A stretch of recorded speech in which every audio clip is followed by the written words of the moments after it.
Hey guys, so today I wanted to share how I apply my strip lashes. These are the lashes I will be using today to show you guys my easy method. So here I am showing you the difference between the lash band. So this is a thick band, and now I will show you an example of a clear, thin, more discreet band.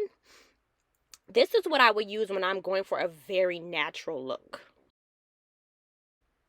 So it's very important that you don't take the lash right out of the tray and put it onto your eyes. You need to resize it, cut from the front or the back or whatever you see fit, so that it's comfortable on your eyelids in the inner corners and the outer corners.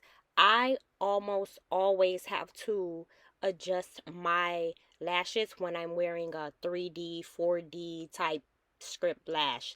The lash that I show with the more clear band, I never have to adjust those because for whatever reason they just fall right in place. But it's up to you. I'm using the thick band because it's easier to detect as far as placement in the video. So you're gonna apply your lash glue. It doesn't matter. It doesn't have to be clear glue. You can use black glue, bonding glue. I've seen people using ghost bond glue. Whatever you want to use. And feel comfortable with. Apply your glue and make sure it is evenly on the lash. Allow it to get tacky. If it's not tacky, it's not going to work. So make sure it's tacky. Tilt your head back as far as you can and still be able to see in the mirror. And then go ahead and place that lash on your natural lash line. And then you're going to push it into your eyelid, and then you're going to go ahead and connect those corners.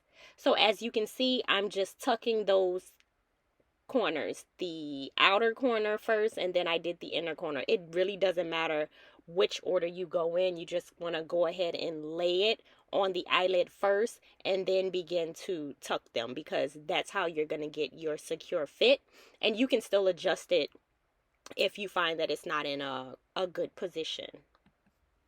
A good thing about lashes, when applying them, you can always go back in and fix them. It's not a permanent thing because you put the glue on there.